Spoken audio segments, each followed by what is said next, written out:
This is a clip from a recent episode of the Keep Off the Grass livecast. Somebody had asked about these liquid aeration products and aerate and stuff, and I've never used any of those, but I've always been curious, if any of you guys have had experience with those, what your thoughts are, and kind of how do those work versus, dethatching or aerating. How do these liquid ones work, and if you guys use them?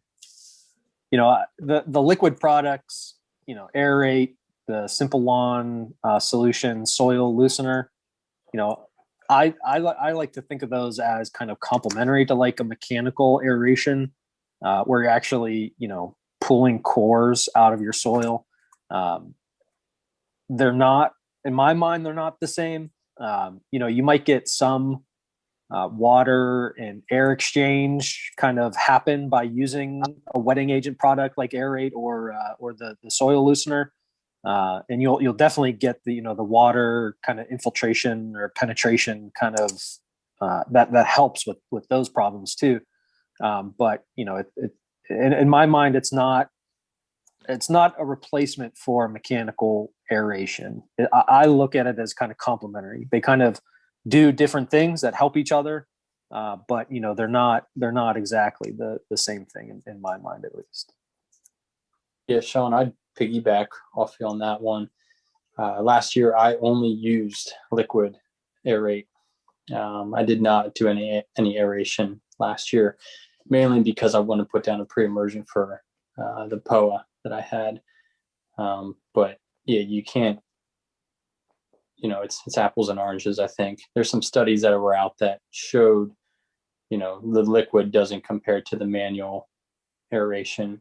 But there is also some more evidence coming out, which I haven't had a chance to look into. I think Lawncology was talking a little bit about it, that I think it was University of Colorado put out that there is more significant evidence that the liquid aerate products and just in general work better than what they previously thought. Yeah. I mean, definitely. You're doing it for, because first off, like if you have a thatch problem, I'm going to core aerate my thatch to bring that organic soil up to the top, rip it out of the ground, and then let it, decompose and get rid of the thatch. But I mean, if you're aerating for a compaction issue, yeah, that's going to help. But if your soil is compacted way deep down, aeration isn't going to really help the deep down compaction. So, it's an interesting topic, with those liquid aeration products.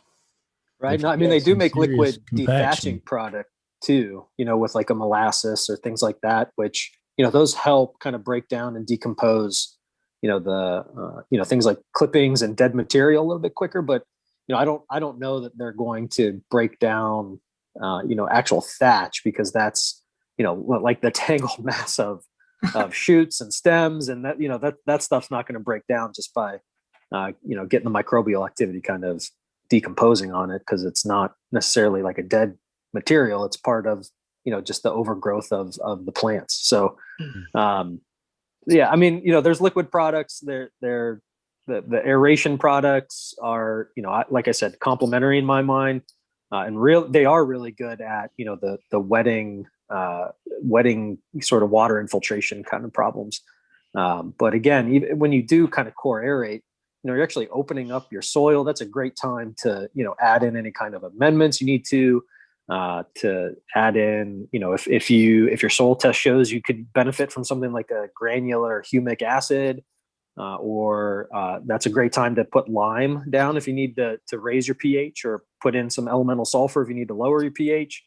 That's a great time to do that, because your soil, structure is essentially open when you pull those cores out. And, you don't kind of get that benefit from a liquid product, even though it does kind of help with, kind of getting chemicals and things, down into the soil. It's not the same. Right. So, that's how I think about those kind of things. Thanks for watching. Be sure to subscribe to the Keep Off the Grass livecast on YouTube and join us every Tuesday night at 10 o'clock, 9 Central for the next DIY lawn care discussion.